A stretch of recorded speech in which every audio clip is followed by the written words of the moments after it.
जी, family से मैं ही यहीं पे हूँ और भैया हैं, हम 2 लोग हैं। ओके। तो आप लोग तो पुलिस के साथ तो हमेशा ही रह रहे हैं। नहीं, पुलिस के साथ हम सिर्फ़ मॉर्निंग मतलब जो दिन में जो समय रहता है वर्किंग समय, उस समय हम पुलिस के साथ रहते हैं कि इनकी वर्किंग देखते हैं और हम भी चाहते हैं कि हमें कुछ क्लू मिल जाए, तो इसलिए पुलिस के साथ दिन में रहते हैं। आपका कोई सस्पेक्ट कुछ है? सस्पेक्ट एक्चुअली यहाँ पे प्रॉब्लम क्या है ना कि ये डेड बॉडी ढूंढ रहे हैं काफ़ी समय से, जो कि राजा की डेड बॉडी 10 दिन में मिल चुकी है। इनने काफ़ी समय लगाया डेड बॉडी ढूंढने में भी, और अभी मुझे एक रिक्वेस्ट करना है यहाँ की गवर्नमेंट से और कि सीएम साहब से कि यहाँ पर जो ये डेड बॉडी ढूंढ रहे हैं सोनम रघुवंशी की, वो एक्चुअली मुझे ऐसा लगता है क्योंकि मैं सगा भाई हूँ, मुझे अभी भी फीलिंग्स आ रहा है कि वो ज़िंदा है और उसको ज़िंदा होने के हिसाब से ढूंढे। और मुझे लग रहा है कि वो अपहरण का केस है, जो कि किडनैपिंग करते हैं लोग यहाँ पर, तो वो मुझे लग रहा है उस हिसाब से ढूंढे आपको यहाँ पर। अपहरण कैसे क्यों लग रहा है? क्योंकि अभी तक तो अगर अपहरण होता भी तो रैंसम का कुछ कॉल या कुछ तो आता।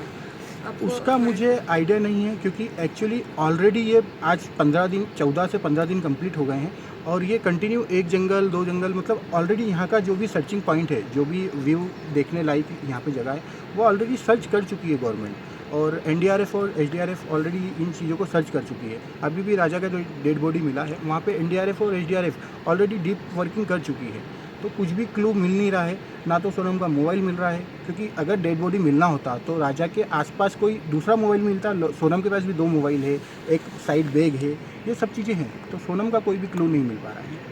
पुलिस ने कुछ कहा है कि सोनम का मोबाइल लास्ट कभी ट्रैक हुआ है, जीपीएस कुछ बोल रहा है? पुलिस का कहना है कि सोनम का और राजा का mobile last location double Deccan दिखा रहा है, जो कि कॉलिंग लोकेशन है, और जो कि इंस्टाग्राम पे कुछ पोस्ट डाला है राजा ने, वो जो लोकेशन है जहाँ से डेड बॉडी मिला वो लोकेशन दिखा रहा है लास्ट, और दोनों का सेम लोकेशन ही है। बाकी डीपली हमको अभी बताया गया नहीं है। आपके साथ सोनम का कब लास्ट बात हुआ था? मेरे साथ तो सोनम का मतलब लास्ट 20 को बात हुआ था, उसके बाद में जो बात चल रहा था वो घर पे चल रहा था मम्मी से, मदर से। वो लास्ट कभी हुआ था? 23 मई को लास्ट बात हुआ था 1:30 बजे।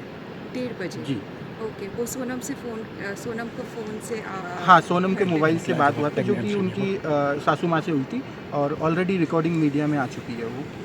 तो पहले भी आप लोग का आपका में पहले कभी मेरा बहन नहीं आया है, मगर आसाम गुवाहाटी 1-2 बार मंदिर घूमने हम आए हैं, कामाख्या मंदिर। तो क्यों सोनम क्यों चूज़ के लिए? सोहरा का ऐसा कंफर्मेशन नहीं है कि सोनम ने क्यों चूज़ किया, क्योंकि इन्हें ये नए कपल्स थे, अभी इनका शादी हुआ था 11 मई का, तो हो सकता है कि प्लानिंग आसाम, एक्चुअली इनका प्लानिंग आसाम गुवाहाटी का ही था, उसके बाद में ये डाइवर्ट होके शिलोंग आए हैं। अब वो मुझे आइडिया नहीं कि कैसे आए। शायद वो दोनों ने मिलके कुछ सोच के कोई प्लान किया होगा कि भाई चलो इधर एक्सप्लोर करते हैं, कि समझो सोनम और राजा भैया जो है दोनों ने मिलके कुछ डिस्कशन किया होगा, चलो इधर तक आए तो थोड़ा आगे चल के एक्सप्लोर। अब वो दोनों में क्या बात हुई होगी तो अभी अपन नहीं बोल पाएंगे। तो पहले क्या मतलब शादी से पहले राजा नहीं है, हाँ राजा ज़रूर 1-2 बार दोस्तों के साथ गया है पहले, मगर आज तक हमने ऐसे टू सोनम तो व्हीलर नहीं लेके- गई आज तक कहीं पे भी ऐसा। हाँ।